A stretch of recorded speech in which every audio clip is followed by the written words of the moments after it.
Hello everyone, ultimate Python playlist की जो series है इसके अंदर फिर से आप लोगों का स्वागत है। ये होने वाली है हमारी वीडियो नंबर 55। तो भाई जिसने ये प्लेलिस्ट एक्सेस नहीं करी है इसको एक्सेस कर लेना है। इसके अंदर मैं पाइथन के बेसिक से लेकर के एडवांस तक के जो भी फीचर्स हैं वो सारे कवर करवाने वाला हूँ with practical knowledge and with notes. तो चलो स्टार्ट करते हैं आज का हमारा कंसेप्ट।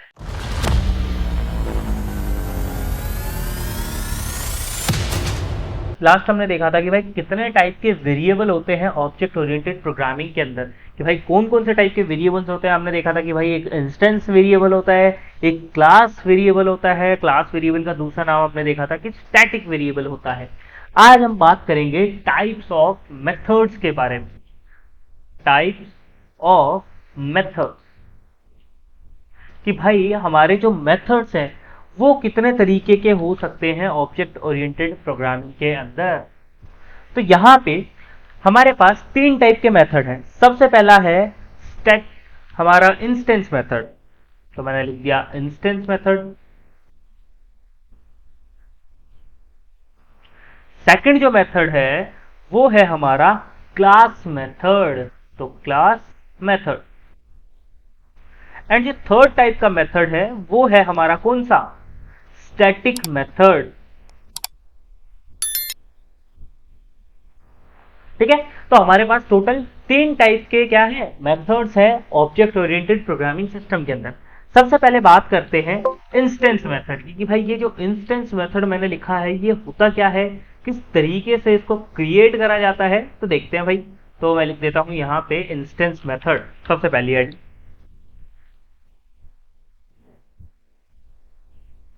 Instance method, okay. चलो पाइथन को खोल लेते हैं एक बार, यहाँ पे प्रैक्टिकली करके देखेंगे जो भी चीजें करेंगे, और जो नोट्स का लिंक है वो आपको डिस्क्रिप्शन में मिल जाएगा, वहां से पीडीएफ डाउनलोड कर लेना चाहिए जिसको नहीं पता। तो देखो भाई हमने क्या करा, हमने क्लास बनाई। क्लास में मैंने कहा रन, रन ली, मैं एम्प्लॉय नाम से क्लास बना देता हूँ एम्प्लॉय। और एम्प्लॉय क्लास के अंदर मैंने क्या करा, मैंने एक इंस्टेंस मेथड बना दिया। इंस्टेंस मेथड कैसे बनता है हमारा, डेफ रन, और रन के अंदर मैंने यहाँ पे सेल्फ लिखना पड़ेगा। सेल्फ लिखने के बाद मेरे को क्या करना पड़ेगा, मैं जो भी काम करवाना चाहता हूँ मैंने कहा प्रिंट कर दो। प्रिंट क्या करना है, प्रिंट करना है भाई हेलो एवरीवन, ये मैंने प्रिंट करवा दिया। तो ये क्या है, ये है मेरा एक इंस्टेंस मेथड। इंस्टेंस मेथड होते क्या है, नॉर्मली अगर मैं आप लोगों को बताऊं तो इंस्टेंस मेथड ऐसे मेथड्स होते हैं जो कि इंस्टेंस वेरिएबल्स के ऊपर काम करते हैं। अब मैंने क्या करा, मैंने एक जो हमारी एम्प्लॉय क्लास थी उसका एक ऑब्जेक्ट बना लिया एक्स नाम से, और एक्स को मैंने कहा रन फंक्शन को क्या कर दो, कॉल कर दो। तो रन करके देख लेते हैं क्या आउटपुट जनरेट होता है। वैसे तो जिसने भाई पहले से ये प्लेलिस्ट एक्सेस कर रखी है उन लोगों को पता होगा कि भाई यहाँ पे क्या आउटपुट जनरेट होने वाला है। तो मैंने कहा कोड को रन करो, और कोड को जैसे ही मैंने रन करा तो यहाँ पे हमारा हेलो एवरीवन ये प्रिंट हो गया।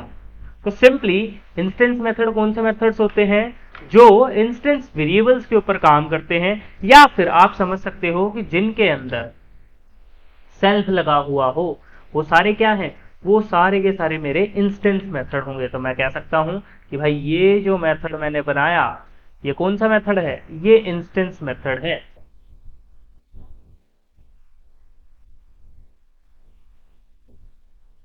तो यहां पे हम क्या कह सकते हैं, इंस्टेंस मेथड कौन से होते हैं, मेथड्स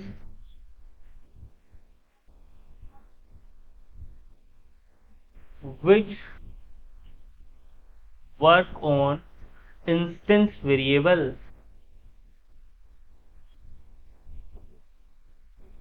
इंस्टेंस वेरिएबल क्या होता है, जो सेल्फ करके हम वेरिएबल डिक्लेयर करते हैं उसको बोलते हैं इंस्टेंस वेरिएबल। और सेकंड चीज क्या है, method which work on instance variable, और these methods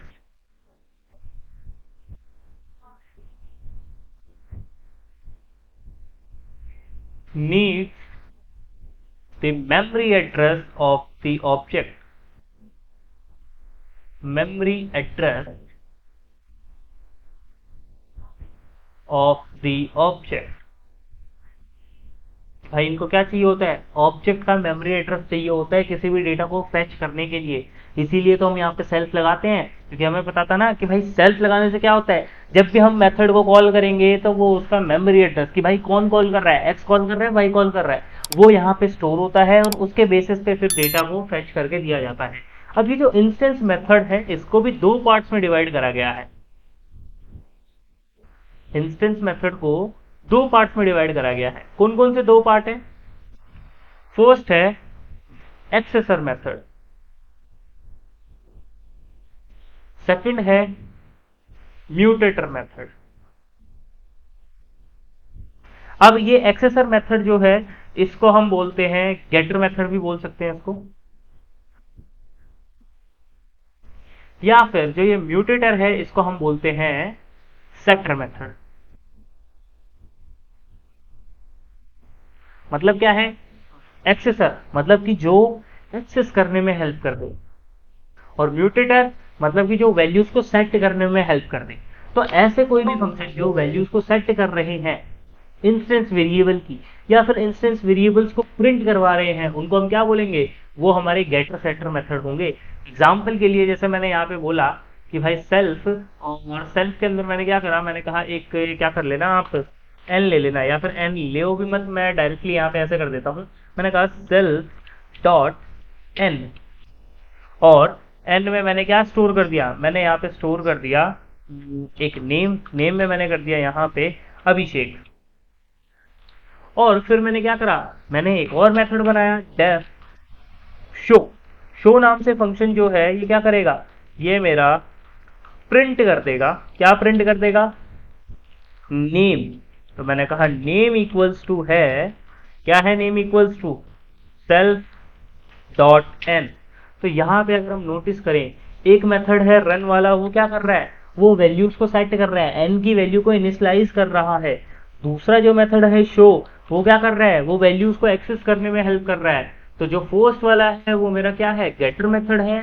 सेकंड वाला जो है वो है मेरा सेटर मेथड। तो इसको कर देते हैं एक बार रन। मैंने रन करा तो यहाँ पे मेरा जो आउटपुट है वो जनरेट हो गया, नेम अभिषेक हमारा यहाँ पे जनरेट होकर के आ गया। सिंपल। तो ये क्या है, मेरा गेटर और सेटर मेथड है। तो यहाँ पे हम लिख देता हूं मैं कि भाई ये है मेरा सेटर मेथड, और ये वाला जो है ये है मेरा गेटर मेथड। इस तरीके से याद रख लो कि भाई गेट करेगा, जो वैल्यूज को ला करके देगा उसको गेटर मेथड बोलेंगे, जो वैल्यूज को सेट करेगा उसको सेटर मेथड बोल देंगे। अब इनका नाम कुछ भी हो सकता है, जैसे आपको है ना काफी बार क्या कर देते हैं, एग्जांपल्स दे दिए जाएंगे कि भाई है ना एक गेट नेम नाम से फंक्शन है, वो गेटर है सेटर है। तो जहां पे भी आपको गेट दिख जाए तो वो समझ जाना वो गेटर मेथड है, और कहीं पे भी आप सेट दिख जाए, मैंने कहा सेट नेम, सेट नेम क्या करेगा, सेट करेगा वैल्यू, तो वो क्या है, वो मेरा सेटर मेथड के अंदर आ जाएगा। तो ये है हमारा क्या, इंस्टेंस मेथड के पास। सेकंड जो मेथड है हमारे पास में, सेकंड कौन सा है, क्लास मेथड। तो हम लिख देते हैं क्लास मेथड। अब ये क्लास मेथड क्या काम करता है, ये क्लास वेरिएबल के ऊपर काम करता है। क्लास वेरिएबल कैसे, जैसे अगर मैं यहाँ पे एक फंक्शन बनाता हूँ, फंक्शन मैंने क्या बनाया, मैंने कहा यहाँ पे फंक्शन नेम में यहाँ पे एक वेरिएबल बनाता हूँ, मैंने वेरिएबल का नाम रख दिया चैनल, और चैनल में मैंने यहाँ पे लिख दिया कोड मैकेनिक, ये मैंने लिख दिया। ठीक है। अब मेरे को अगर इस चैनल की वैल्यू प्रिंट करवानी है तो मेरे को क्या करना पड़ेगा, मेरे को यहाँ पे एक और मैं मेथड बना देता हूँ, या फिर मैं इस सेटर मेथड को हटा ही देता हूँ अभी के लिए। मैंने क्या करा, मैंने कहा यहाँ पे CLS, और CLS के बाद मेरे को क्या करना पड़ेगा, यहाँ पे इसको वैल्यू को यूज करने के लिए मैंने यहाँ पे कहा चैनल, और चैनल में मैंने कहा सेल्फ नहीं, इस बार हमें लिखना पड़ेगा CLS dot channel.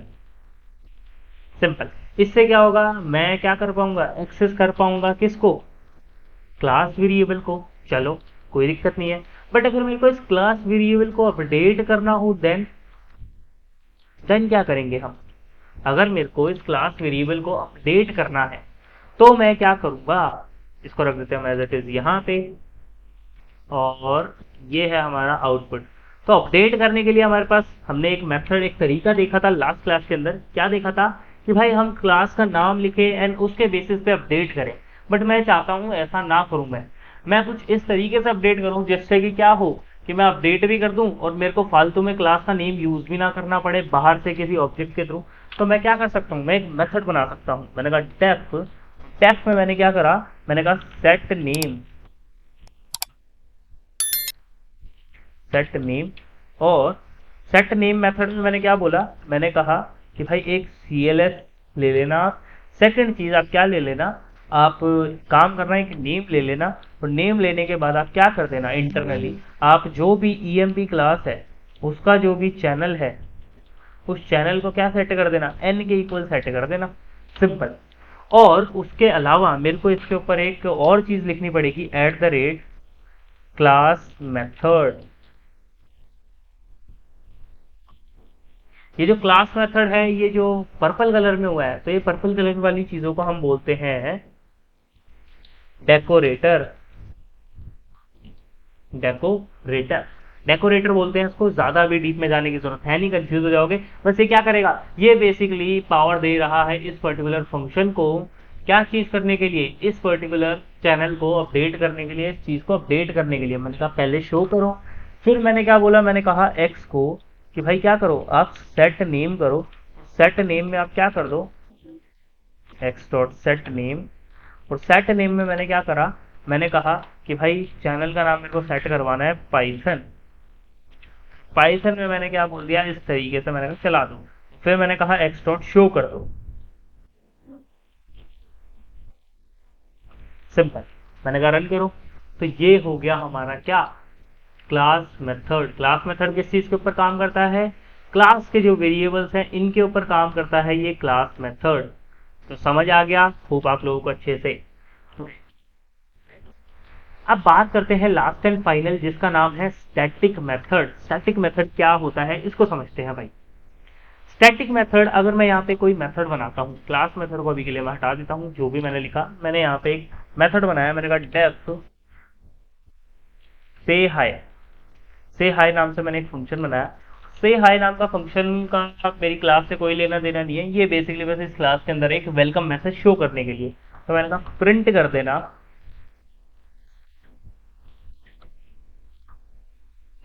Hi everyone.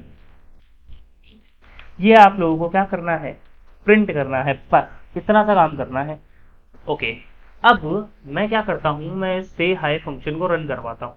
मैंने कहा एक्स को कि भाई क्या करो, जो से हाई वाला मेथड है उसको कॉल करो। मैंने कहा रन करो इस कोड को, देखते हैं क्या जनरेट होता है हमारा यहाँ पे। ये हमारा कोड है, कोड को रन करके देख लेते हैं किस तरीके का आउटपुट हमारा जनरेट होकर के आता है। मैंने कहा रन कर दो भाई। तो यहाँ पे मेरे को क्या देखने को मिला, एक एरर। एरर क्यों आया, जिसने भाई पहले से प्लेलिस्ट फॉलो कर रखी होगी उसको समझ आ चुका होगा, क्योंकि हमने यहाँ पे सेल्फ नहीं लगाया, और विदाउट सेल्फ के हम कोई भी मेथड नहीं बना सकते। बट मैं चाहता हूँ एक ऐसा मेथड जो विदाउट सेल्फ के भी चले, तो मैं इसके आगे लिख दूंगा static method. Static method, static method लिखने से क्या हो जाएगा, इस पर्टिकुलर फंक्शन का जो कनेक्शन है वो बाकी क्लास से काट दिया जाएगा। मतलब इस फंक्शन के अंदर मैं क्लास की कोई भी चीज यूज नहीं कर सकता, ये रहेगा क्लास का मेंबर ही, बट मैं क्लास की कोई भी चीज यूज नहीं कर पाऊंगा। सिंपल सा ये है हमारा क्या, स्टैटिक मेथड। इसकी जो थ्योरी है वो भी मैं इसके अंदर है ना मेंशन कर दूंगा, इसी जो PDF है इसके अंदर मैं लगा दूंगा कि भाई स्टैटिक मेथड क्या होता है। तो ये थर्ड है हमारा स्टैटिक मेथड। तो होप आप लोगों को अच्छे से समझ आ गया होगा। आ गया है तो भाई जल्दी से लाइक शेयर सब्सक्राइब कर देना, तुम्हारे भाई का चैनल है भाई, सब्सक्राइब कर देना। सेकंड चीज, अगर कोई भी डाउट है तो कमेंट कर देना कि भाई क्या डाउट है, और अगर आपको समझ आ चुका है तो ये भी लिख देना कि हाँ भाई समझ आ चुका है, क्योंकि मेरे को भाई पता तो लगना चाहिए कि आप लोगों को समझ आ भी रहा है या नहीं आ रहा। मैं ऐसा ना हो कि मैं पढ़ाई जा रहा हूँ आप लोगों को समझ ही नहीं आ रहा। तो भाई कमेंट करके बता देना हाँ भाई समझ आ गया, और सब्सक्राइब कर देना, लाइक कर देना। चलो आज के लिए इतना ही करते हैं, मिलते हैं नेक्स्ट एपिसोड में, तब तक के लिए टाटा बाय बाय।